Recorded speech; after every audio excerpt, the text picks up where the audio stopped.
Andrade from the Liberal Arts Department here at the College of the Marshall Islands.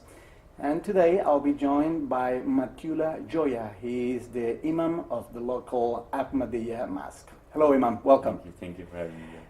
How many Muslims are in the Marshall Islands? We have about 200 registered members, out of which many are active. More than, I would say, 125 are active members. Many have moved to USA, so we have a small community in USA as well. And some of them have moved to outer islands. So it's a comparatively new community, and all of them are Marshallese.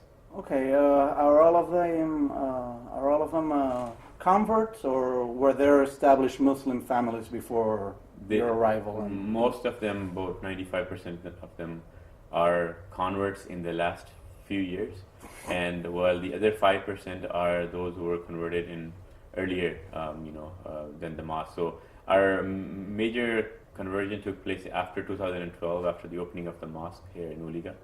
And before that, we had a community, but because it was there was no place for worship, so it was not that visible to the outer community.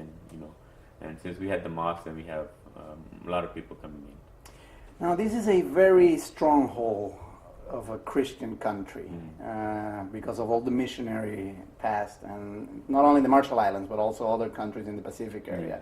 So how big of a challenge is that to convert someone from Christianity to Islam with all the previous 150 years of intense missionary Christian activity? Well, I mean, it's true. I agree that it is a very strong Christian-based country, and people here are very religious. As you could see, there are more than 50 churches just on this island alone. So it's true. But at the same time, I must say that Islam is not a different religion. So Islam is basically, it has a lot of similarities to Christians and also to Judaism. And also it is, it's like the way we do it, like the way I preach is that I highlight the similarities that we have. Okay. We have, our God, we worship the same God. Angels, you were just mentioning your Gabriel. Yes, so of course. Same angels. We are, prophets. We believe as a Muslim. I'm not a Muslim unless otherwise I believe in all the biblical prophets or non-biblical prophets that have come. The books of God as part of our fundamental faith. Day of judgment, right? Decree of God. So these are all similarities that we have, except one, which I like to explain to the members, and they do understand about the unity of God, and that's something like how the Christians believe in Trinity. Of course, Muslims believe in unity. So that's I think the main fundamental difference between Muslims and Christians. But it is challenging, of course, but at the same time it's rewarding as well.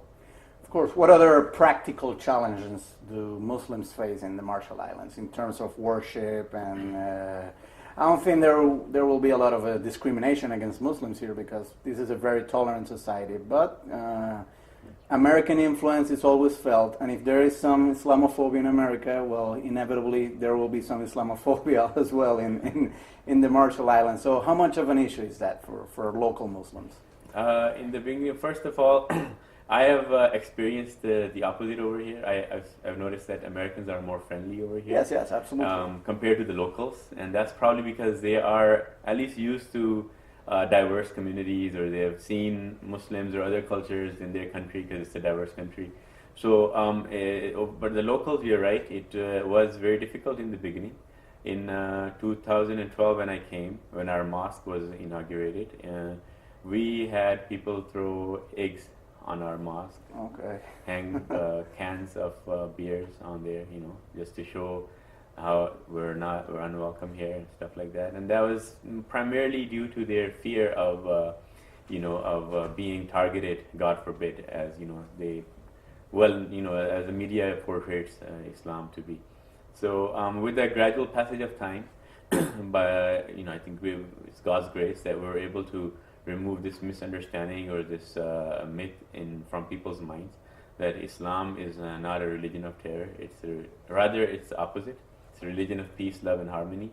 And our principle, our motto is love for all, hatred for none. And we live by that motto. Holy Quran clearly says that if you kill one person, it's as if you have killed all of mankind.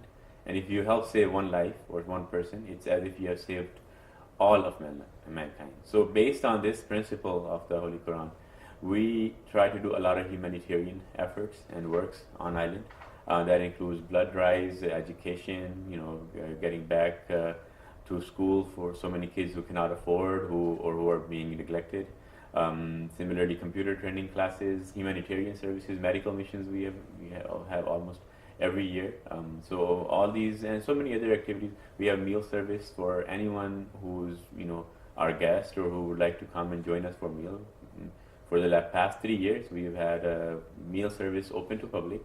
Whoever would like to come and be our guest, and we pay him full respect. I'm up for that. Yeah, I definitely sure. want to. I haven't seen one single veiled woman in the Marshall Islands. Is that something that's not usually? That's I think because you have just recently come up. Yes, I've been here for so my a wife couple of was months. she was here with me. Similarly, some of the members, because our community is more concentrated in the Uliga downtown area, so over there, while they're praying, because it's, as I mentioned, it's a new community, so it will take some time. They are, getting used to it. Some people you will see, like if you come and join us for the prayer service, you can see women with veil, or when they're coming for, for the prayer service or going home. But it will take some time, I believe, for the locals to completely, be practical Muslims. Your group is the Ahmadiyya community. Yeah. This is a very particular group because its origin is in the sub-Indian continent, or the Indian subcontinent. And in Pakistan, it was severely persecuted. And to this day, it remains the case that Muslims from the Ahmadiyya community are persecuted there. What are some of the differences between, let's say, mainstream Islam and your group? So basically, just a little bit about Ahmadiyya Muslim community. Ahmadiyya community was founded in 1889 by the founder of our faith, Hazrat Mirza Ghulam Ahmed of Qadian, India, and he claimed to be the second coming of Jesus Christ, or the second coming of the Messiah. And he said that he is sent by God according to the prophecies mentioned in the Bible, as well as mentioned in the Holy Quran and by the Holy Prophet of Islam, that after 1300 years, Islam will deteriorate, and a time will come when Muslims or the leaders of the Muslims will be looked down upon. They will be the worst creation or creatures under the canopy of the heaven. So we believe that this was a time when Islam was deviated from its original path and a Messiah was needed. So the Mirza Ghulam Ahmed claimed with the powerful signs from God that he was the person who was long awaited for by all the Christians, all the Muslims, Hindus, and so many other faiths, leaders, and even till now, so many are still waiting for that divine one to come. So that was, and then some of his teachings which I would like to highlight is number one, that and which was different from the mainstream Muslims at that time, and even until today, to some extent, it is still different, from the other sects. Is that our stand on the concept of jihad. Ahmadiyya Muslims, we believe that jihad does not mean that you have to fight with sword. And the promised Messiah, our founder, he negated it, that he said that there is no need for jihad by sword at this time. Right now, he said, he encouraged the jihad with pen, meaning with arguments and logic. He said you should try to show the superiority of the religion of Islam to the people. And he said it's very beautiful the way he describes the word jihad. He said jihad in Arabic means struggle. It's struggle, right? Jahada, from jahada. Yeah. And it's struggle within yourself. And Prophet, he gave examples of Holy Prophet, how Prophet Muhammad ﷺ said that the greatest jihad is the one that you struggle within yourself, because in struggle within yourself you cannot see your enemy. Other you can it's visible, but the struggle within yourself, your enemy is hidden.